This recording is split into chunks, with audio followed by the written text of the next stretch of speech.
Good morning. Happy Monday. I am going through a little bit of a hair crisis. I think I've changed my hair like 10 times and I'm still like, I just feel like it's so too much. I'm getting to the point where I need to get a haircut soon because it's turning into a lion's mane and I just have too much hair. So I need to thin it out, which is a thing. Anyways, Hilo Buffalo. Before we get into this episode, hi.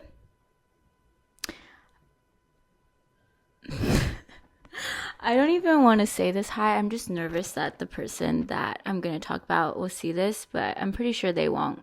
You know how my last episode was about how we're so screwed and that dating apps don't really work? I guess the world decided to throw a curveball at me and be like, you thought. And I think this one might be going better than most dates.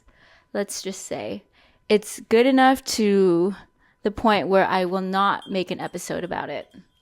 If I don't do an episode about a date, it's usually because it led to something else.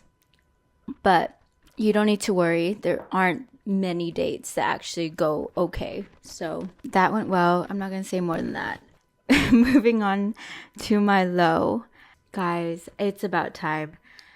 I have been talking about this on and off in some episodes in my Hilo Buffalo. So if you kind of follow the thread of what I've been saying throughout the time, you kind of can string a story of what's been going on in terms of my corporate work situation. And as of Friday, I found out I'm officially back on a team.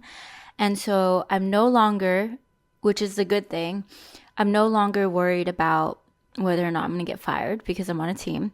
But the concerning thing, which is why it's a low, is because you guys have seen what happens when I am on a team to my mental health, to just everything about me. It just does not really go well. And then also, this is going to be my first time being on a team while tattooing.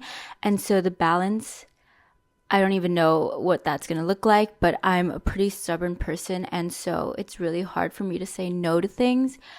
And I don't see myself really sacrificing or letting go of anything, and more so just squeezing more into my schedule. I'll keep you guys updated. I'm sure you guys will get all the updates and you'll know exactly what's going on because that's the point of the podcast.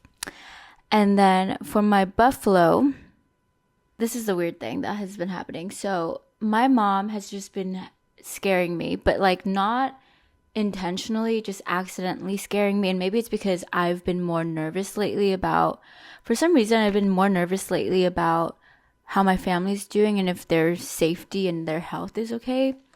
I don't know. I usually like generally care about it, obviously, but like I think in more recently, I've been more concerned and it's been something on my mind. Oh my God. And then with that being said, my mom like called me the other day and I misheard what she said. I thought she said I was in an accident. And obviously my heart dropped and I was like, what the hell? Are you okay? What happened? Whose fault was it? And then she was like, I'm fine. And I was like, oh my God, you scared me. Thank God. Like, whose fault was it? And she was like, what are you talking about, Annie? I said that your grandma accidentally left her like water bottle at the dentist, so she has to go back to get it or something like that. And I was like, what? How did I even hear something so different? But it really did scare me. Like my heart really dropped because I was like, oh no, like what happened? Yeah. And then the other time, this is not the first time, but yesterday her boyfriend called me and he doesn't call me. And so I was like, if my mom couldn't call me, but her boyfriend had to call me, like something must have happened. And so I picked it up right away and I was so nervous. My mom picked up the phone and she was like, Annie, I need you to send me a screenshot of this email. And I was like, oh my God, like I hate that. Why are you calling me from your boyfriend's phone? And she was like, because I'm on the phone with somebody else on my phone. So I had to use his phone. And I was just scared because I was like, you know, he's probably reporting something to me if she couldn't call me herself. Anyways, thank God, knock on wood, that it wasn't anything serious and scary. but just so weird that it's just been happening in the past few weeks. We're gonna move on to the topic of the episode. It's a more serious episode for this week, which is a mindset shift that I think that really helped me get through so many tough days and just really kept my head up when I was trying to get out of a really bad state. And I think a lot of people try to figure out how I'm like balancing so many things and like not burning out and stuff. And this is, I think, the real reason why it's really been working out. Yeah, it's just a new way to get through your life, and you can approach it differently, and then hopefully you get to do all the things you want to do and experience all the things you want to experience instead of holding yourself back.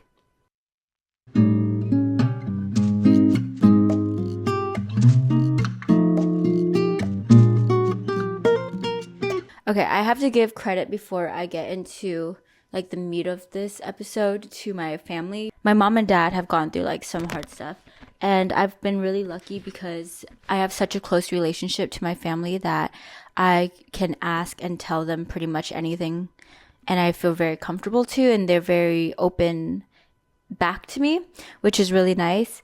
And they've gone through some tough shit in their life, and I legit don't know how they got through it, but my mom and dad I kind of picked up on this in like the ways that they've been speaking, but basically they got the stick out of their ass.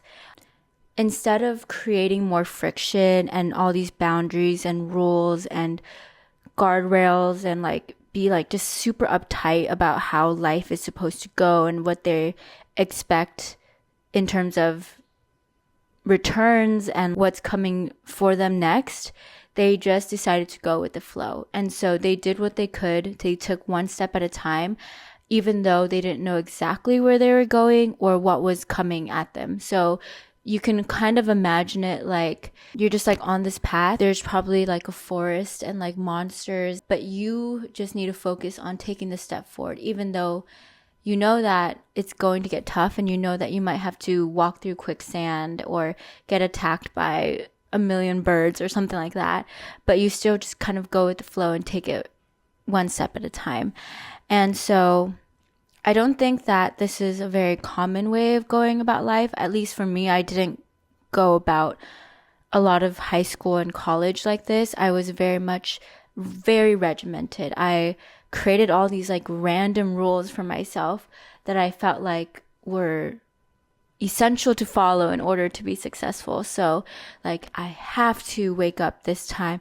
I have to study day and night. I cannot take breaks. That's the only way I can justify getting the good grade, or that's the only way I could get the good grade. That's the only way I can get the job that I want at the end of the day. Same thing with like eating food. I created so many rules for myself, like dessert once a day, or you can't have dessert first thing in the morning. But like these are just all these random rules that we keep creating for ourselves that don't actually exist. The concept of rules and guidelines, all these things came from us and how we process the world and how we try so hard to control as much as we possibly can, or at least give ourselves the idea that we do have control over everything in our lives. But in reality, we actually don't have control. We just are making statements and hoping and expecting ourselves to kind of follow through. But at any moment, you don't really have to. And that statement could be false. You can choose to just tell yourself, nah, I don't want to follow that anymore, or that doesn't exist, or that's not my priority anymore, which is completely fine because you're the one that made it up in the first place. And so there's this saying that my dad told me about, and this kind of goes hand in hand with all of this, but he was saying that also, guys, I just cannot. I keep looking at myself in the camera and I'm just not happy with the hair situation. But yeah, anyways, I just decided to put it in a pony and now I just look bald. Whatever. I'm just going to move on. I'm just going to try not to look at the camera. I'm going to look at the general area. Okay, so there's a saying. I'm going to translate it directly, but basically a fish is just the tail and the head. And once you have the tail and the head, you can flow and swim. So it's very simple. It's kind of just saying what makes a fish is the tail and its head. Once you have both pieces, it can do what it needs to do, which is flow in the water and swim with the river. And so basically, if you just have generally a good, open, happy mindset and health, those are the two very simple ingredients for just getting through life. That's all you really need. Don't overcomplicate it with all these rules and expectations. You just need to simplify it. The moment that things come up, issues, hassles, and things like that, that is so valid. 100%. I'm not saying that everyone's life is going to be as easy as the person next to them. And so this is kind of hard to accept sometimes when your life or somebody else's life is a lot more unlucky or more filled with more hardships than other people's lives. But with that being said, this concept is still valid in that you're all going to have issues and hassles at the end of the day, even though some are larger than others and some are more common than others.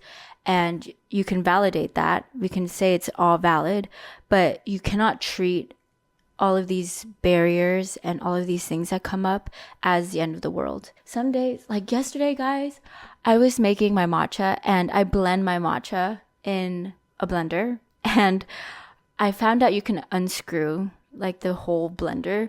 So I did, and I deep cleaned my blender, which is something you guys should do, by the way, because there's like gunk in the areas that you never thought could have gunk. But anyways, I did that. But I guess when I put it back together, I didn't screw it tight enough. And so just imagine this scene in your head, guys. I made my matcha, blended it, so excited. I was so hungry. I was ready for this matcha. Pick up the blender, and the whole bottom just like shoots down, and all the matcha gets everywhere, like all over the counter, all over my appliances, all over the floor. And, you know, I could have taken it one perspective and one approach where I was just like, oh my God, this is such a terrible morning. Like, I can't believe this happened to me. I'm so hungry and that's so annoying. And then I could have started thinking, oh, it's Sunday and I have to start work and I'm actually on a team now and like, what is going on with my life? But then I took the other path, which is kind of like, you know, whatever. Like, what do I need to do to fix this? LOL. Like, of course, this would happen to me, and then move on. Like, it wasn't anything serious. And it did suck that I had to clean everything again and make my matcha again and wait even longer for my matcha. But this one is really a really small example, but sometimes like these little things can happen in your day and they add up, and then all of a sudden your day is just terrible and you feel like, oh my God, I'm just such an unlucky person. And then you spiral, and then before you know it, like you really just think it's like the end of the world, when you could have just moved on and been like, this is kind of funny. Then that's life, and then go on. Whenever you're faced with hardship or something like is very inconvenient that happens to you, you kind of sit at a fork where you can choose to take it in a more positive way or take it in a more negative way. And in this case, what I'm trying to say is to get the stick out of your ass, stop being so uptight, and just kind of see how you can be loose and more playful with what just happened to you, and then go the other path, which is the more positive path. Okay, so moving on. I touched on this in the beginning, but I'm a big rule maker, big rule follower. And since I've been, outside of the school system, and I don't have, adults enforcing rules on me as frequently as I did in school, where, I don't know if you guys had this, but we had like a star system and like a card system. Everyone gets like a green, yellow, red card, and you want to stay green all day, but if you do something wrong, you get your card flipped and you get a yellow card. And so, the teacher's always like watching you like a hawk to make sure that you're doing well. So, you're being watched, and so at least I knew I was always being watched, and I always made sure to be on my best behavior, and I never wanted to get my card flipped. But since then, obviously it's not really the same because no one really cares out here. Everyone's kind of worrying about themselves, and it's only very few times that you'll have like the police or like your boss or something like really, watch you like a hawk and like catch you or something like that. And so I've kind of had to adapt because I was so loyal and so committed to that system of like rule making and rule following that when I became an adult, I compensated by creating my own rules and then upholding myself to those rules. And anytime I didn't follow the rules, I would punish myself internally. For example, and I did this a lot with gymming and like food, which is so unhealthy. And so I'm glad that I'm doing better now with this. But I used to, like, if I didn't go to the gym one day, I was like, you cannot have sweets today or that many carbs because you didn't go to the gym today. Or if I did go to the gym, but I had too many sweets, then the next day I couldn't have that many sweets. And guys, this is how you get an eating disorder, by the way. I created all these rules. This is just an example of like something small as like eating. When you do this, it actually ends up hurting you more. I think I really got to the extreme. And so if you are somebody who is a rule creator and rule follower and who's kind of leaning to the extreme, I kind of wanted to point this out because in school, we were taught that this is good, that this is okay. And then you can really get out of control when you get older because no one's really telling you that you're right or wrong until you yourself notices that something's off and that this is not a healthy way to approach life. It took me forever to realize this, and I think it really helped that I went to therapy because my therapist was like, you create a lot of rules for yourself. And I was like, yeah. And I didn't think anything of it. And then the more I kept talking to her and I was like, oh shit, like these rules that I keep freaking making for myself are hindering me and actually making things worse because I'm putting myself in this box that is so unrealistic and it's just so much. It's like so different than school when you had 8 hours of school and you only had to follow those rules for 8 hours and then you could switch it up and you would have breaks and you would have like summer break, for example. But these rules that I keep applying to myself, they're infinite and they don't have an end date, an end time. And so it could be, I could be on vacation or I could be at home or I could be in the office and all of these rules are still in my head and I'm still trying to enforce them at all times. And I really don't give myself a break. And so not only does this just become very extreme and it just becomes very unhealthy, but it also just tells yourself that you aren't good enough for yourself and you're basically inherently telling yourself that you don't love yourself enough. It's a very conditional love where you only give yourself love and rewards when you do the right thing and not when you make a mistake. It's a very harsh way of raising yourself or approaching yourself.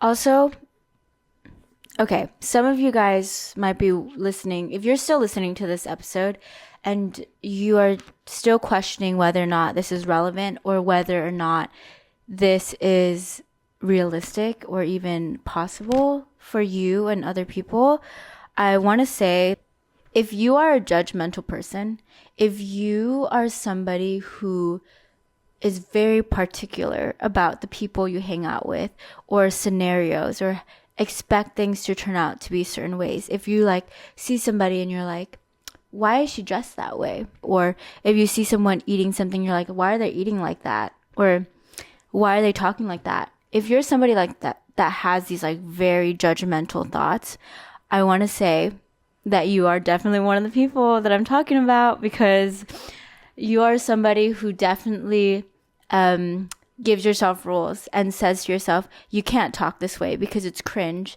and people won't like you, or you can't buy these things because they're too expensive and like you don't deserve that and it's too flashy. Like if you are somebody who's outwardly judgy, even if it's in your head about other people, you're definitely one of these people, because it is 100% a projection of what you've been doing to yourself internally. Because if you feel like somebody else can't do certain things and shouldn't be doing certain things, obviously you're going to start pointing those fingers to yourself to make sure that you aren't doing those things as well, because you don't like what you see externally.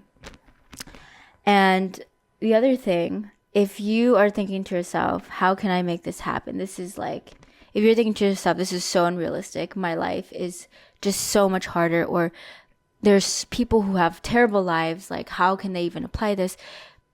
I think what you need to be doing instead is thinking, how can you make this happen? And you really want to adopt that mindset of, how can this be possible? The more positive and more open mindset, which is the essence of this entire episode, which is to just be more open to whatever happens to you and not shut it down so quickly, not shut yourself down so quickly, and not box everything into a label, into these expectations and rules that you have for everything. And so just loosen that grip and think to yourself, what is keeping me from loosening that grip? Like, why do I want to keep this stick in my ass right now? I don't know if I've actually talked about this one when I did a high-low buffalo. I don't know if I did, but basically there is this one day that I was just going to tattoo and I was just walking around. I remember this day, I just was like, I kind of feel like donating money to somebody. Like for some reason, I was like, this is the day I want to give money to someone. And I was in the mood and I was like, okay. And so after going to the tattoo studio, I was walking around and I walked into this deli. And so I bought some food and I was like, I'm going to give food to somebody. And I bought this bar, stepped outside, and there was a lady sitting on the ground. And I was like, do you want this bar? And she was like, no, I don't want this bar. She was like, can you buy me ice cream? Actually, can you buy me 2 ice creams? I have a daughter and I promised her I'd get her ice cream, but I don't have money. For a second, I was like, wait, should I give her the ice cream or should I just go find somebody else? But then I was like, I wanted to do a nice thing for someone today. I don't really care what it is. And so I'll buy her the ice cream. And so I was like, okay, I'll get you ice cream. So we walked into the deli together and I let her pick out the ice cream she got, which, let me say, guys, that ice cream was so freaking expensive. It was like this tiny and it was, guess how much? It was $8 Okay. Besides the point. I was going to buy it for anyways. But as I'm walking in, before she even picks up the ice cream, the man who works at this deli looks at me and he's like making all these hand gestures, like kind of like saying, no. Like, what are you doing? Kind of thing. Like, let it go, leave, don't buy her anything. And I was like, no, it's okay. So I was mouthing, it's okay, you're good. I'm going to do this anyways. Like, I know what I'm doing. And he just kept doing that the entire time. I was like, I'm good. And then he kicks her out of the deli and says, if you're not going to buy anything, you have to step outside, but she can stay. And so I was like, fine, I'm going to stay. So I bought the ice cream. And when she was outside, he was like, she's lying to you. She doesn't have a daughter and you shouldn't buy her this ice cream. I don't know why you're doing that. She doesn't deserve it. And I was like, no. I want to buy this ice cream. It's okay. It's fine if she's lying to me. I still want to buy the ice cream. And so he's like, okay, whatever. So then I paid for it and I left and gave it to her. And so many thoughts happened, right? I have rules for myself where I've turned into a very transaction-based person. And so not just things that should be transactional, like money, but just things that I do for people. Like, I feel like I've turned into this person that expects someone to do something back for me when I do something nice for a person. But I've never been like that. When I was younger, I used to just do a lot for other people just because I wanted to, and I felt really happy when I saw other people happy because of something I did for them.